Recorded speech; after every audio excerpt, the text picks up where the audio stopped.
어떻게 명절 잘 보내셨나요? 자, 오늘 말씀은 변화산에서 내려오신 예수님께서 귀신 들린 아이를 고치신 말씀이죠. 예수님께서 변화산에서 내려오시기 전에 9명의 제자들은 귀신 들린 아이에게서 귀신을 쫓아내려고 노력했습니다. 그러나 제자들은 그 아이를 고치지 못했습니다. 먼저 14절과 15절을 보겠습니다. 한 사람이 예수께 와서 꿇어 엎드려 이르되 주여 내 아들을 불쌍히 여기소서. 그가 간질로 심히 고생하여 자주 불에도 넘어지며 물에도 넘어지는지라. 오늘 말씀을 보면 이 사람의 아들은 간질병입니다. 그래서 갑자기 간질병이 발생하게 되면 불에도 넘어지고 물에도 넘어집니다. 그러니까 때와 장소를 가리지 않는 거죠. 귀신이 역사하면 아무 데서나 넘어지는 것입니다. 그리고 거품을 물게 하고 이를 갈게 합니다. 제가 오래전에 교육전도사를 할 때였습니다. 예배를 드리는데 그때가 토요일 날 예배였어요. 옛날에는 토요 예배가 학생들에게 있었습니다. 예배를 한참 드리는 중에 그때 고등학교 2학년 여학생이었어요. 갑자기 의자 밑으로 쓰러지면서요, 막 온몸을 떨면서 발작을 하는 거예요. 가까이 가봤더니 입에서는 거품이 흘러나와요. 저는 그때 얼마나 놀랐던지 지금도 잊혀지지 않습니다. 이 여학생이 아마 간질병을 가지고 있었는데, 되게 간질병에 걸린 사람을 보면은 한 몇십 초 전에 직감이 와요. 자기가 논다는 거. 그러면 갑자기 뛰쳐나갑니다. 어디로 가느냐? 화장실로 가요. 혼자 거기서 간질을 떨다가 이제 몇 분이면 또 아무 일도 없다는 듯이 화장실에서 나옵니다. 그런데 이때 이 여학생이 그걸 예측하지 못했던 것 같아요. 그러니까 예배 중에 이렇게 쓰러져서 막 발작을 하면서 입에는 거품을 흘리는 거예요. 아마 이런 자녀를 가져보지 않는 부모님들은 이 귀신 들린 아이의 부모의 심정을 이해하기가 매우 어려울 것입니다. 이것을 바라보는 부모의 심정은 찢어지도록 아플 것입니다. 마가복음 9장 21절에 보면 예수님이 이 아이가 언제부터 그랬느냐고 물으실 때 어릴 때부터라고 대답을 합니다. 부모는 아이를 고칠 수 있는 방법이라면 돈이나 체면이나 방법을 가리지 않고 그 무엇이든지 다 했을 것입니다. 요즘 말하면 서울대 삼성병원에 갔다 오지 않았겠습니까? 12년 동안을 혈루증에 시달리다가 예수님께 찾아왔던 한 여자가 있었습니다. 이 여자에 대해서 성경 마가복음 5장 26절은 이렇게 묘사합니다. 많은 의사에게 많은 괴로움을 받았고 가진 것도 다 허비하였으되 아무 효용이 없고 도리어 더 중하여졌다고 말하고 있죠. 그런데 이 불쌍한 여자가 우리가 알듯이 예수님의 옷자락을 잡고 그 병이 나은 것입니다. 간질병에 걸린 아이의 부모도 예수님을 찾아오게 되었습니다. 아마 소문 듣고 찾아왔겠죠. 그런데 예수님께서는요, 그곳에 계시지 않았어요. 왜? 산 위에 올라가셨으니까. 예수님은 세 제자와 함께 변화산에 올라가셨기 때문입니다. 귀신 들린 아이의 부모는 할 수 없이 예수님이 안 계시니까 이제 9명의 제자들에게 부탁을 한 것이죠. 그런데 9명의 제자들이 귀신 들린 아이를 고치려고 힘쓰고 애를 쓰는데도 고치지 못한 것입니다. 귀신을 쫓아내지 못한 거죠. 아마 귀신은 더 난동을 부렸을 것입니다. 대개 귀신을 잘못 건드리게 되면 더 시끄러워집니다. 제자들은 귀신을 건드려만 놓고 마무리를 못한 것입니다. 16절을 보십시오. 내가 주의 제자들에게 데리고 왔으나 능히 고치지 못하더이다 라고 했습니다. 그러다가 예수님께서 변화산에서 내려오신 것입니다. 그때 귀신을 쫓다가 못 쫓은 제자들이 몹시 난처하며 당황해했을 것입니다. 우리들의 믿음은 어떻습니까? 아내의 믿음 때문에 교회에 나오신 분은 없습니까? 남편의 믿음 때문에 나의 믿음이 겨우겨우 유지되는 것은 아닙니까? 혹시 모태 신앙 때문에 내 믿음이 겨우 지켜지는 것은 아닙니까? 그런 사람들은요, 위기에 빠지게 되면 당황하게 되죠. 고난에 부딪히면 당황합니다. 내 신앙이 있어야 되는 것입니다. 내 기도가 있어야 되는 거죠. 9명의 제자들은 과거 예수님께서 안진뱅이를 고치시고 귀신을 쫓으신 것을 수없이 보아왔는데 귀신 들린 아이 하나 가지고 9명의 제자들이 쩔쩔매는 것입니다. 우리는 나 자신의 믿음을 준비해야 됩니다. 다른 사람의 믿음, 분위기 따라가는 믿음, 부모의 신앙에 의해서 그냥 교회에 나오는 믿음을 가지고서는 안 되는 것입니다. 예수님이 오시자 귀신 들린 아이의 부모가 뛰어가서 주여 내 아이를 불쌍히 여기소서. 내 아이가 간질로 심히 고생하여 자주 불에도 넘어지고 물에도 넘어지나이다. 내가 주의 제자들에게 데리고 왔으나 능히 고치지 못합니다. 어떻게 해서든지 간에 내 아이의 병을 고쳐달라고 사정을 합니다. 예수님께서 이 말씀을 들으시고 이렇게 말씀을 하십니다. 17절을 봅니다. 믿음이 없고 패역한 세대여, 내가 얼마나 너희와 함께 있으며 얼마나 너희에게 참으리요. 오늘날 우리들의 문제가 여기에 있습니다. 오늘날 우리들의 문제는 돈이 없는 것이 아닙니다. 권세가 없는 것이 아닙니다. 오늘 우리들의 문제는 영적인 능력이 없다는 것입니다. 교회의 최대의 문제는 영적인 능력을 잃어버린 것입니다. 우리는 스스로 그것을 느끼고 있습니다. 내가 교회는 나오지만 내 안에 예수의 능력이 없다. 여러분 스스로가 그것을 느끼고 있지 않습니까? 지금 우리 안에 영적인 능력이 충만해 있다고 생각하십니까? 아니면 점점 메말라 가고 있다고 생각하십니까? 이 사도행전 3장 6절에 보면 성령 받은 베드로가 이렇게 말합니다. 은과 금은 내게 없거니와 내게 있는 것으로 내게 주노니 나사렛 예수의 이름으로 일어나 걸으라. 나면서 안진뱅이 된 사람에게 그렇게 말하고 그의 오른손을 잡아 일으킨 것입니다.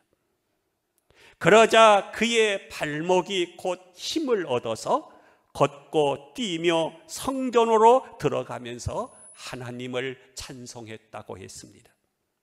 바로 이것이 참된 교회요, 참된 그리스도인의 모습인 것입니다.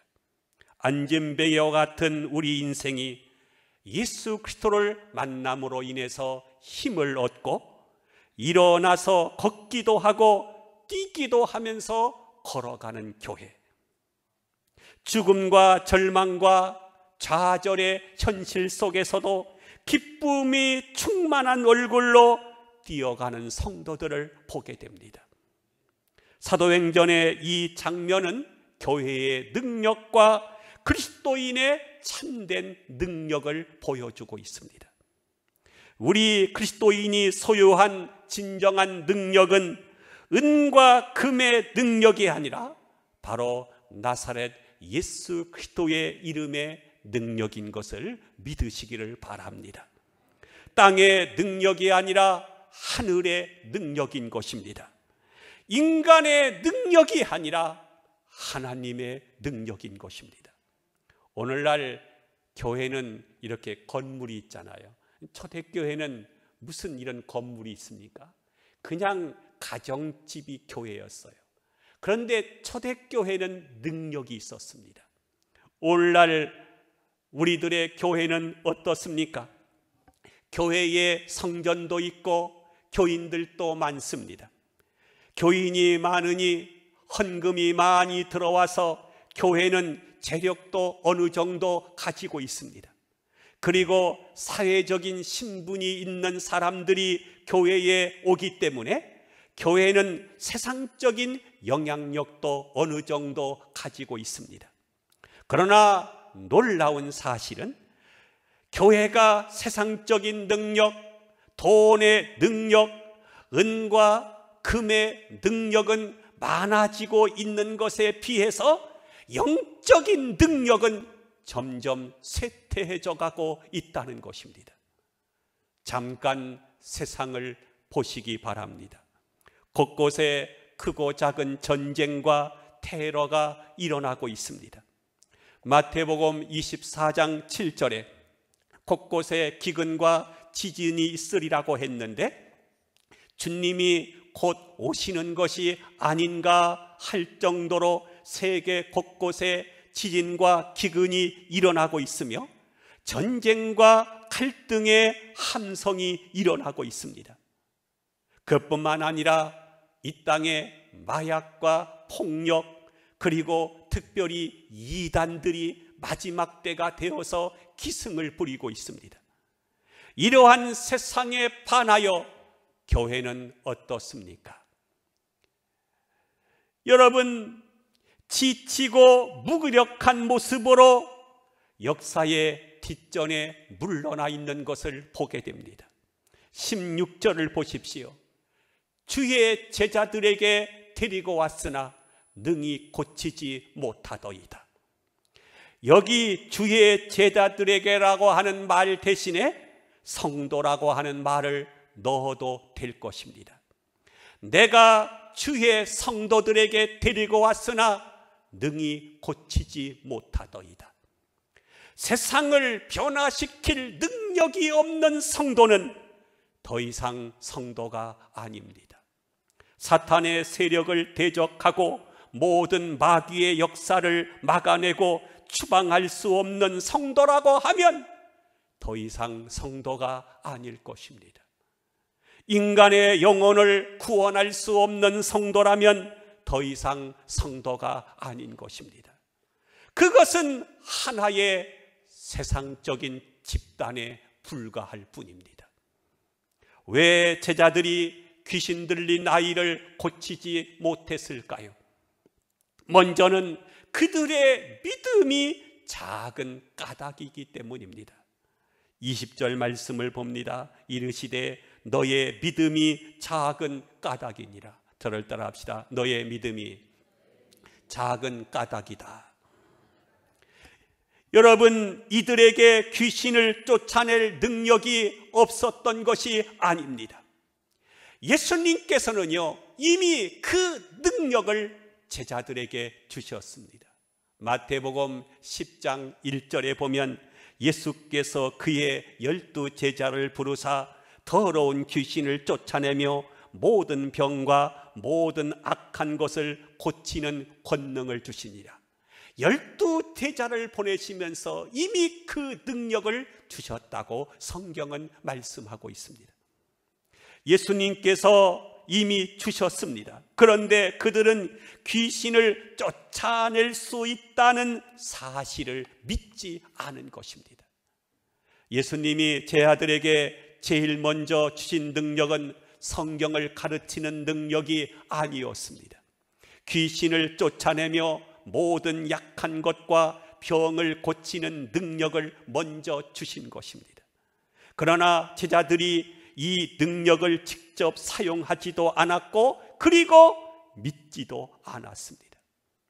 예수님이 하신 것을 구경만 했습니다. 흉내내는 것은 오래가지 못합니다. 믿음은 흉내내는 것이 아닙니다. 귀신 쫓는 것을 흉내낸다고 귀신이 나가지 않습니다. 그것은 실제적인 것입니다. 재미있는 이야기가 사도행전 19장 13절 이하에 나옵니다. 하나님이 바울에게 능력을 주셨는데 어떤 능력이냐 하면 바울의 앞치마를 가져다가 병든 사람에게 얹기만 해도 귀신이 떠나간 것입니다. 이것을 목격한 마술하는 어느 유대인들이 이 일을 흉내내어서 귀신 들린 사람에게 다음과 같은 말을 했습니다. 내가 바울이 전하는 예수를 의지하여 너희에게 명하노라. 이렇게 흉내내서 말한 것이죠. 그러나 귀신이 무서워하거나 나가기는커녕 이렇게 말을 했습니다. 내가 예수도 알고 바울도 알거니와 너희는 누구냐? 이렇게 사도행전 19장 15절에서 말하고 있습니다. 이것은 웃을 이야기가 아닙니다. 귀신이 도리어 우리들에게 묻는 것입니다. 교회는 나오고 있지만 기도하지 않는 너, 말씀 보지 않는 너, 교회에만 그저 적당하게 왔다 갔다 하는 너, 영적인 능력이 없는 너는 누구냐? 이렇게 귀신이 우리들에게 묻고 있는 것입니다. 바울을 흉내낸 유대인들이 어떻게 된 줄을 아십니까?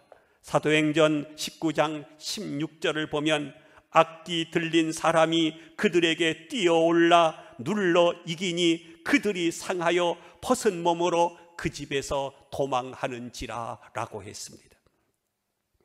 예수님이 제자들에게 주신 첫 번째 능력은 사탄과 모든 귀신을 제어하고 쫓는 능력이었습니다.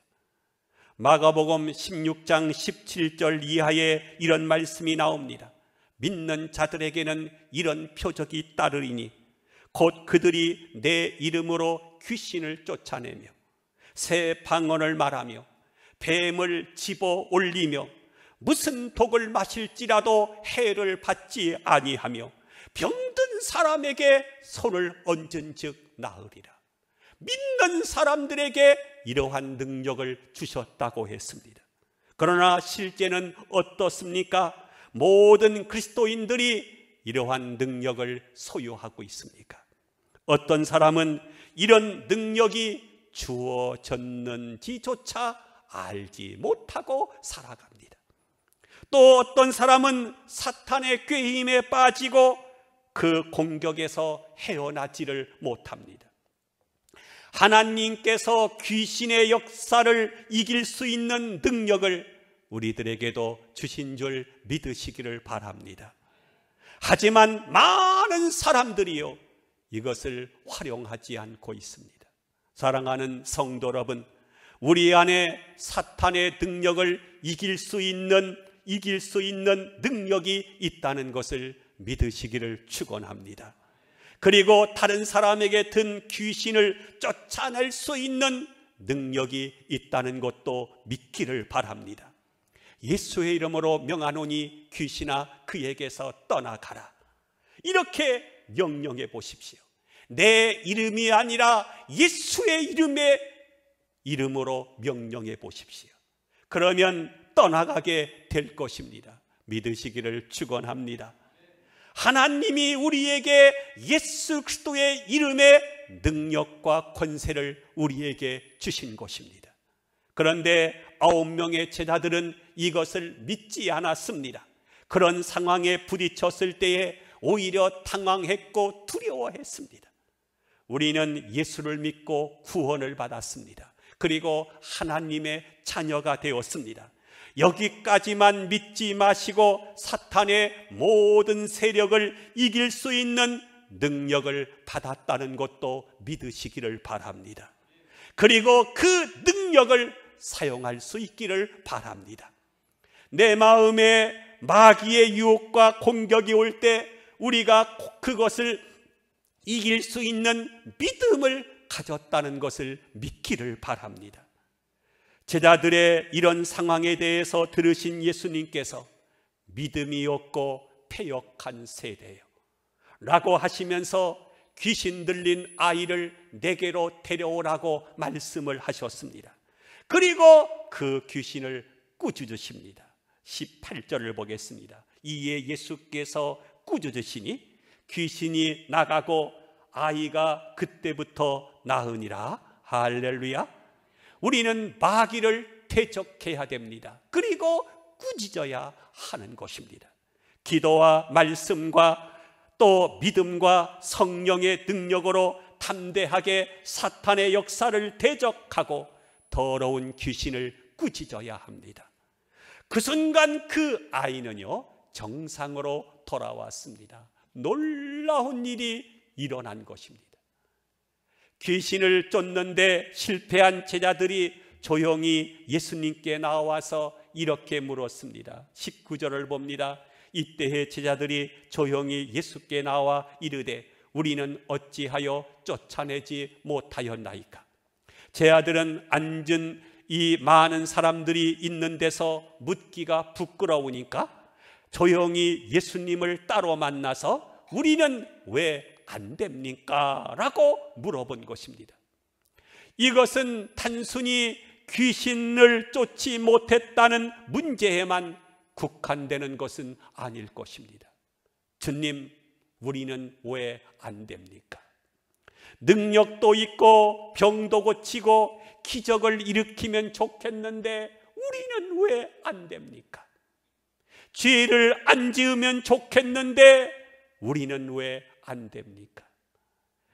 용서하고 싶은데 왜 우리는 안 되는 것입니까? 전도하고 싶은데, 사랑하고 싶은데, 기도하고 싶은데 우리는 왜 안 됩니까? 우리의 신앙생활에서 안 되는 부분들이 왜 그렇게 많습니까?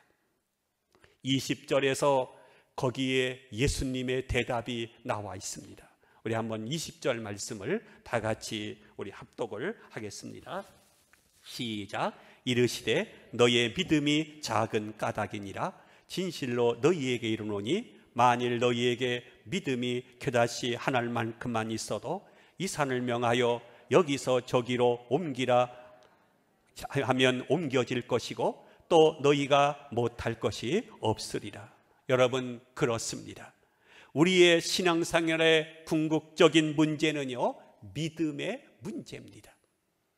성경 공부를 아무리 많이 해도 그것이 지식으로 끝나면 안 될 것입니다. 믿음으로 연결되어져야 하는 것입니다. 겨자씨만한 믿음이 있으면 너희가 못할 것이 없다고 말했습니다. 겨자씨만한 믿음을 저와 여러분들이 소유할 수 있기를 바랍니다. 우리는 분명히 믿음은 태산을 움직이는 하나님의 능력임을 믿습니다. 모든 것을 가능케 하는 하나님의 능력이 바로 믿음인 것입니다. 오늘 우리 교회의 모든 성도들에게 절실히 필요한 것은 겨자씨만한 믿음이라도 살아있는 믿음인 것입니다. 형식적이고 흉내내는 믿음이 아니라 교회의 직분만 가지고 있는 믿음이 아니라 진짜 하나님을 신뢰하는 믿음이 우리들에게 필요한 것입니다. 믿음으로 예수 믿고 믿음으로 구원받고 믿음으로 성령 충만한 것입니다. 오늘 9명의 제자들의 문제는 예수님께 대한 지식의 부족이 아니라 믿음의 부족이었습니다. 제 아들이 귀신 들린 아이를 고치지 못했던 두 번째 이유는요, 기도하지 않았기 때문입니다. 제자들이 종용이 예수님께 찾아와서 우리는 어찌하여 쫓아내지 못하였습니까? 라고 물었습니다. 그랬더니 예수님께서 뭐라고 대답을 했습니까? 마가복음 9장 29절에 보면 기도 외에 다른 것으로 이러한 종류가 나갈 수 없느니라 라고 했습니다. 우리가 믿습니다 하고 100번 외친들 무슨 소용이 있겠습니까? 여러분, 그러면 언제 믿음이 생깁니까? 말씀을 붙잡고 기도할 때 믿음이 생깁니다. 기도하면 믿어집니다. 기도는 하나님의 능력을 받는 파이프 통로와 같은 것입니다. 우리를 또 큰 믿음, 위대한 믿음을 가져야 할 것입니다. 큰 믿음을 갖기 위해서는 하나님 앞에 달라고 믿음으로 기도해야 될 것입니다.